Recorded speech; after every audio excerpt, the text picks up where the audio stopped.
Ha llegado el momento de decir las cosas de una manera diferente. Para ello, tenemos entre nosotros a Francisco Serrano y su programa Justicia Social, aquí en Radio Sapiens. Justicia Social con Francisco Serrano.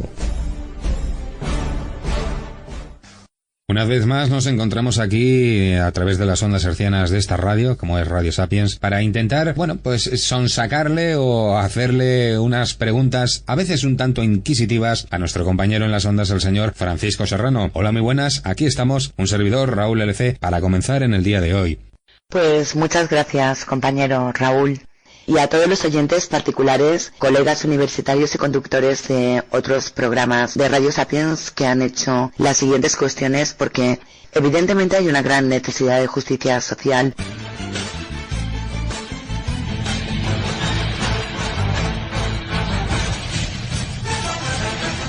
Nos encontramos con don Francisco Serrano Castro, juez, magistrado juez, que ahora mismo se encuentra en excedencia, que está dirigiendo el despacho de Serrano Abogados en la ciudad de Sevilla. Hola, buenos días. Pues nada, encantado de volver a retomar el contacto con este programa de radio, Justicia y Familia, después de un tiempo de un paréntesis de mi paso por la política. Pero bueno, yo he dicho siempre que no he sido un político profesional ni lo he pretendido ser. Soy un profesional que ha intentado pasar por la política y al final me vuelvo a encontrar donde me siento más a gusto, que es precisamente en el ejercicio de lo que es el ejercicio de la abogacía, como también, por supuesto, que lo que me gusta es el ejercicio de mi profesión y de mi carrera y mi vocación de magistrado. Es el derecho. A fin de cuentas, soy una persona práctica en derecho y, en este sentido, creo que a través de este programa pues puedo hacer alguna aportación a una sociedad que tiene muchas dudas sobre todos estos temas. Francisco, sabemos que siempre vas buscando el bien del concepto de familia, entendido en el más amplio sentido de la palabra, y sobre todo el bien de los niños. Los niños en esta época, pues todos sabemos que los están pasando muy mal por las restricciones, porque no pueden salir y demás, pero en muchos casos nos encontramos con que esos niños sufren también la separación de los padres, su divorcio. En muchos casos esto agrava las circunstancias que viven, y uno de los temas candentes hoy en día es, pues por ejemplo, el tema de cuando se tiene un niño que hay que verlo por otro progenitor, o lo tiene que tener otro progenitor en estos tiempos de COVID, y el otro progenitor se encuentra en otra provincia. ¿Cómo puede un padre o una madre visitar a su hijo o recoger a su hijo teniéndolo en otra provincia con estos cierres perimetrales que nos encontramos? Pues me parece que es una pregunta muy apropiada y muy oportuna precisamente para la situación de crisis, emergencia sanitaria y social que estamos viviendo. Lo primero que hay que tener claro, Manuel, has hablado de la familia. Pues por supuesto que hay que defender el concepto de familia. Un concepto de familia que tiene que ser amplio. Un concepto que tiene que ser basado en un concepto de familia basado en la solidaridad. En una convivencia que muchas veces es difícil. En una solidaridad que tiene que ir dirigida precisamente a lo que es el cuidado y atención de los hijos. ¿Y quién tiene que cuidar y atender a los hijos? Pues normalmente el padre o la madre. ¿Que puede haber también haber familias monoparentales? Por supuesto. ¿Y que puede haber niños que pueden ser felices con su padre o con su madre? También.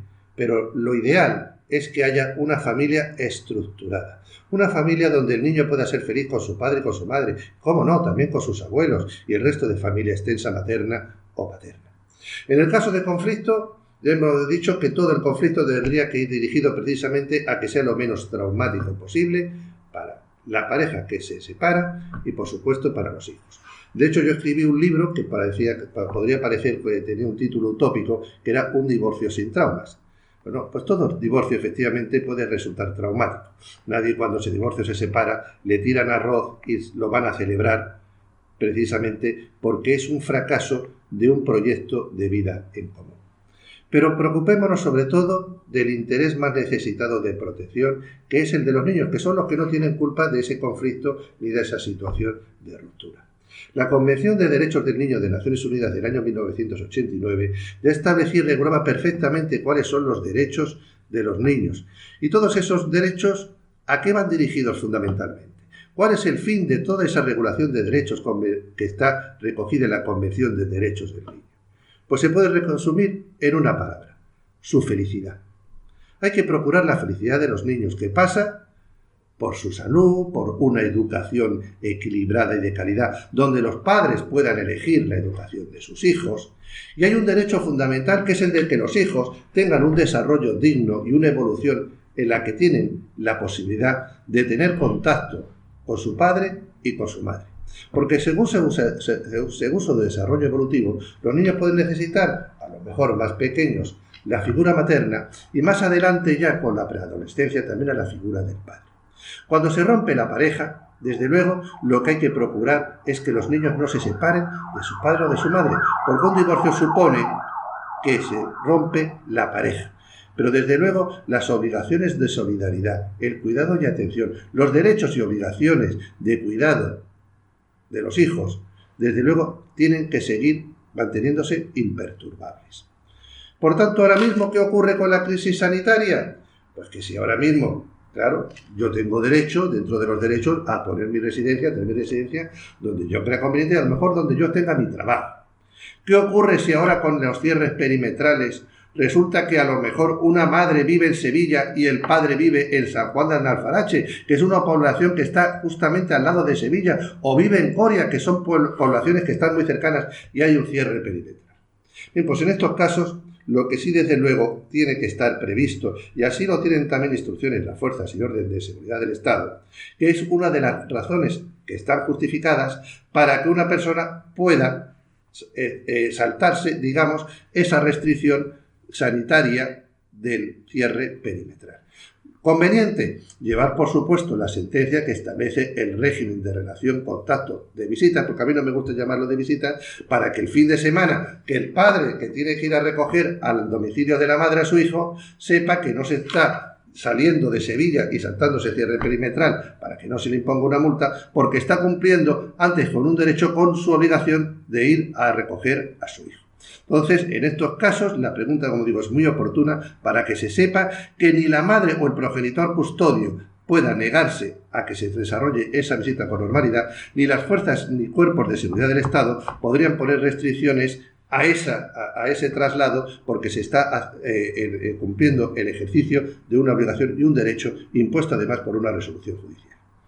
Pues la verdad es que tenemos constancia de algún que otro incidente por no llevar la documentación encima, en este caso la sentencia justificatoria del traslado. Y claro, evidentemente no podemos pararnos ante la fuerza y cuerpo de seguridad del Estado sin decir realmente que vamos a un sitio pero sin poder justificar. Ellos están haciendo perfectamente su trabajo y están en todo derecho en que tengamos que justificar lo que está pasando. Don Francisco. Por eso lo mejor, Manuel, es que se lleve la resolución, igual que si el que va a trabajar o un abogado va a un juicio, pues para eso tiene que llevar un certificado del Colegio de Abogados justificando que el traslado es precisamente por motivos profesionales.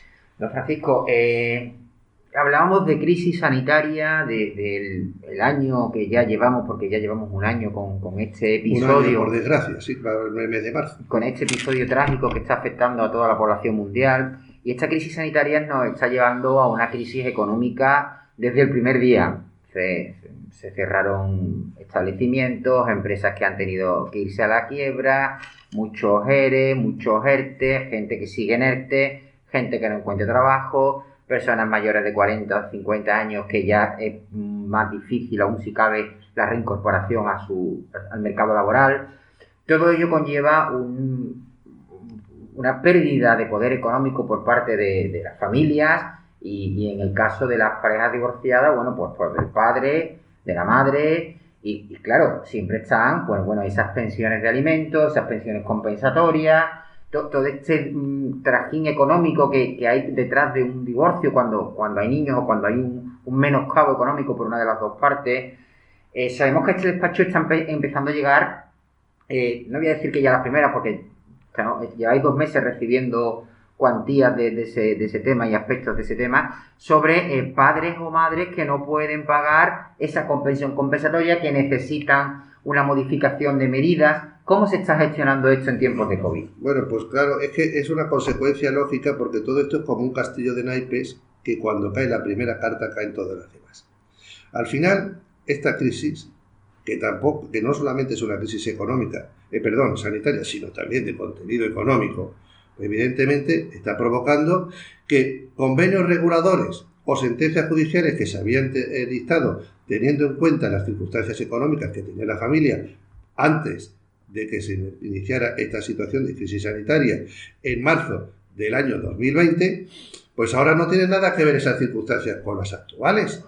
Es que yo puedo haber firmado un convenio regulador, por ejemplo, en el año 2019, donde tenía un buen trabajo, tenía un buen sueldo, o tenía un negocio que tenía un balance a final de año muy positivo, y resulta que ahora ese negocio se ha cerrado, prácticamente tiene unos resultados no solamente no positivos, sino incluso negativos, y resulta que el trabajador que tenía un buen sueldo, pues ahora se encuentra en una situación de ERTE o sin cobrar absolutamente nada. Entonces, ¿cómo va a seguir pagando ese padre o esa madre que tiene la obligación de pagar una pensión de alimentos la pensión que estaba estipulada en un convenio o la que estaba fijada en una sentencia? Le resulta imposible, no es que no pueda pagar, es que no puede pagar. Entonces, ¿cómo se soluciona esto? A través de modificaciones de medida, solicitando la reducción de la pensión y ajustándola proporcionalmente a la nueva situación económica, laboral, de ingresos y recursos del obligado al pago. Por eso estamos teniendo en este despacho, Serrano Abogados, muchísimas demandas y de gente que no puede pagar, que incluso se intenta solucionar porque el progenitor, que también se ve reducido sus ingresos de la pensión, también se ve perjudicado, y al final también, como último elemento de ese castillo de naipes que cae, por supuesto, los niños, que son también los últimos destinatarios que necesitan esas pensiones. Entonces hay que ajustarlas a la nueva situación y previendo, y ojalá que dentro de poco, cuando esto se supere, tengamos también modificaciones que ha de procurarse que sean también de mutuo acuerdo, donde otra vez esas pensiones vuelvan a estar en la situación o en los importes que tenían antes de la situación de crisis. Pero mientras estemos en esta situación, es absurdo plantear ejecuciones cuando no se cuentan con recursos, y ya digo, y ojalá que a través de modificaciones de mutuo acuerdo, desde este mismo despacho, volvamos otra vez a recuperar esas pensiones, porque supondría que se han recuperado también los ingresos, la capacidad económica y los recursos de muchos autónomos, pequeños empresarios y trabajadores que han vuelto a recuperar pues su situación económica anterior. Pues la verdad es que es muy interesante, y vamos a darle un giro de los niños a los mayores. Y cuando hablo que vamos a darle un giro, vamos a seguir en esta época COVID, y por desgracia se están sucediendo muchísimos fallecimientos de personas mayores y no tan mayores que nos han dejado, vamos a decir, solucionado su testamento vital. Es decir, no nos han dicho o no han ido donde tenían que hacer, lo que tenían que hacer con sus pertenencias, con sus bienes. Y sabemos que este despacho, como despacho especialista en aspectos de familia, y uno de ellos es el tema de herencia, las sucesiones, las herencias y demás. Cuéntanos algún caso relevante que te ha llegado hace poco de un fallecimiento donde no estaba todo cerrado y estáis ahí trabajando en este tema. Es que eso es lo más común. Mira, estadísticamente las personas que hacen testamentos son una minoría. El testamento, la ventaja que tiene es que ya deja el testador perfectamente determinado pues quiénes son los herederos, y a lo mejor incluso, como hemos tenido ahora recientemente, deja hasta una persona que es el albacea, que es el que realmente se le dice cómo tiene que hacer la partición de esa herencia.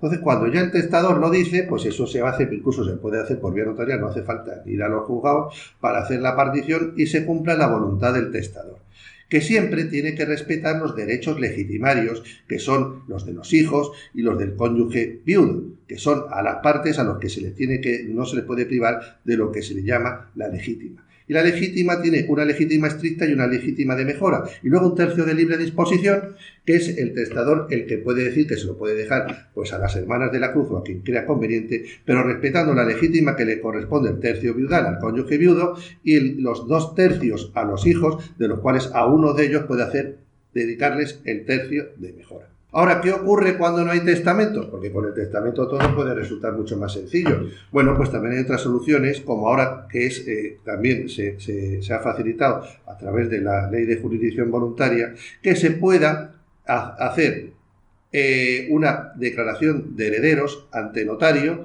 porque primero que tienes que acreditar para ir a una partición hereditaria es acreditar tu condición de heredero. Entonces, ante un notario, yo como hijo voy, hago una declaración de herederos y a continuación, pues con lo correspondiente de lo que haya el patrimonio, el dinero en el banco, los inmuebles, todo lo que haya dejado el difunto, pues haría la correspondiente partición, por supuesto con el respeto que he dicho de las legítimas. Paco, has dicho el dinero que había en el banco. El otro día teníais aquí un caso en el despacho donde los hijos no sabían, incluso alguno que otro era menor de edad, no sabían dónde su padre tenía el dinero en el banco. ¿Cómo se averigua eso, Paco? Bien, pues eso, hombre, lo que se hace es que desde este despacho nosotros lo que se puede dirigir a hacer una investigación patrimonial. Si se inicia un procedimiento, el decanato de todos los juzgados tiene lo que se llama una oficina de investigación patrimonial. Lo que hay que hacer es una investigación y de eso también lo ofrecemos desde este despacho para saber qué cuentas puede tener en qué bancos, porque lo que hay que saber es precisamente el saldo que hubiera en el momento del fallecimiento y ver también la posibilidad de que algún heredero de forma maliciosa pueda haber también dispuesto de ese saldo en su propio beneficio, en cuyo caso habría que restárselo de su parte de lo que le correspondiera de la herencia. Entonces, lo que hay que saber primero para repartir es saber el inventario, por eso primero hay una formación de inventario de lo que hay. Y en lo que hay también, no solamente estamos hablando del activo, sino también del pasivo, porque el pasivo a lo mejor puede ser superior al activo de lo que deje el difunto, en cuyo caso lo conveniente y que recomendamos desde este despacho es que se herede a beneficio de inventario, porque desde luego heredar deudas no es algo muy apetecible. Pero en cualquier caso, Paco, lo aconsejable es no solo ir a notaría antes de fallecer, sino irte a un buen despacho de abogado que te asesoren y que te preparen los papeles para ir a notaría, porque sí, el notario al fin y al cabo lo que hace es firmar, ¿no? Porque a fin de cuentas lo que hay que asesorar, darle la minuta al notario para que sepa cómo tiene que hacer el testamento. Y otra cosa que nos está entrando mucho también ahora es el tema, precisamente ahora con esto del coronavirus, se están dando cuenta muchos padres, muchos progenitores del mal comportamiento de sus hijos, de la dejadez, del abandono que han tenido. Entonces estamos teniendo muchas consultas para lo que es privar a los hijos del derecho de su herencia, o sea, desheredarlos por razón de ingratitud. Y eso se tiene que hacer ante notario, y eso hay que preparar la minuta, y además diciendo las razones por las que se deshereda a ese hijo ingrato que no se ha cuidado y que ha tenido un trato, desde luego, no adecuado con ese progenitor, y en ese caso, además justificando cuáles son las razones, porque cuando esa persona, ese padre fallezca, probablemente el hijo impugne esa desheredación y diga que efectivamente no han existido razones de ingratitud. Por eso, las razones de la desheredación tienen que quedar perfectamente contenidas en el testamento y para eso es necesario que un abogado aconseje y le haga la minuta correspondiente. O sea, que en resumidas cuentas, antes de ir al notario hay que asesorarse de un abogado. Prácticamente en muchos casos. No digo que en todos, cuando por ejemplo tú tengas una cosa muy sencilla, pero en cuanto haya la más mínima complejidad y sobre todo en estos casos de ingratitud, lo aconsejable desde luego es ir a un abogado para que prepare y no haya luego los problemas de futuro. Pues Paco, la verdad es que eso es un tema que creo que pocas personas hacen en su día a día. Es decir, yo muchas veces he escuchado, desde mi desconocimiento absoluto, me voy al notario a hacer el testamento. Pero no con el paso previo del asesoramiento, en este caso en ser un abogado. Se ha dicho que es que estadísticamente además hay muy poca gente que haga testamento, porque el tema, eso es enfrentarnos al futuro, a lo que no nos gusta hablar a nadie, que es de la muerte, que es algo inevitable. Entonces, lo que sí tenemos que tener claro es que por sobre todo esos herederos no tengan problemas para hacer las cosas que se hagan bien. Por supuesto van a tener también el asesoramiento del notario, pero si se quieren hacer las cuestiones, por ejemplo, de legados, hacer mejoras en la cuestión de la legítima, si hay cuestiones que afectan también, como digo, a problemas de desheredación, en estos casos, por supuesto, siempre hay que obtener el asesoramiento de un abogado para que cuando se vaya al notario se vaya con todo atado y bien atado. Pues muchísimas gracias, Paco, por la facilidad de palabra que tienes y por la facilidad de resolución de casos de tanta actualidad que estamos teniendo hoy en día. Espero tener la oportunidad de coincidir contigo en breve y de seguir hablando para los oyentes. Pues encantado, y ya pues si Dios quiere retomamos este programa y mensualmente pues estaré encantado de poder atender dudas y poder aportar soluciones en cuestiones de derecho, que es de lo que se efectúa. Pues nada, Francisco, muchas gracias por permitirnos colaborar contigo en este tu programa. De mi parte, Raúl López, seguiremos ofreciéndote esa mirada, esas preguntas inquisitivas en algunas partes, para intentar desgranar un poco cómo funciona el sistema, si está bien o está mal, y si hay alguna manera de poder ayudar para mejorarlo, tanto para unos como para otros. Si lo deseas, tú también nos puedes hacer consultas públicas dirigiéndote al mail info@radiosapiens.es o desde el apartado de contacto de la propia web de radiosapiens.es. Y ahora, ¿te vas a quedar con las dudas? Lánzate y consulta tu problema. Ayúdate ayudando. Con Francisco Serrano y compañía.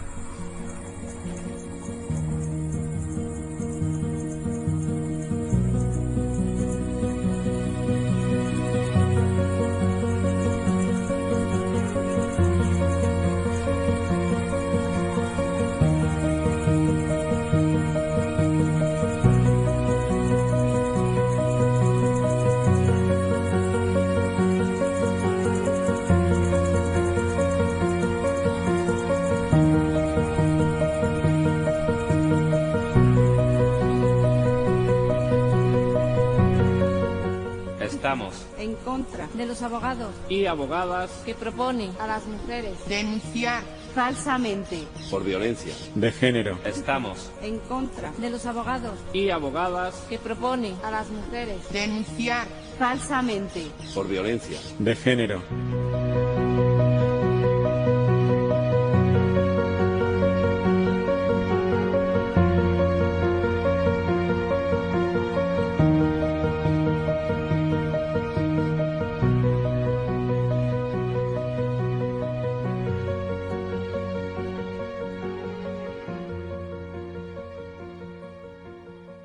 Hola, sígueme en este vídeo durante unos minutos donde te voy a explicar cómo puedes tener tu publicidad con la opción que más te guste. ¡Acompáñame!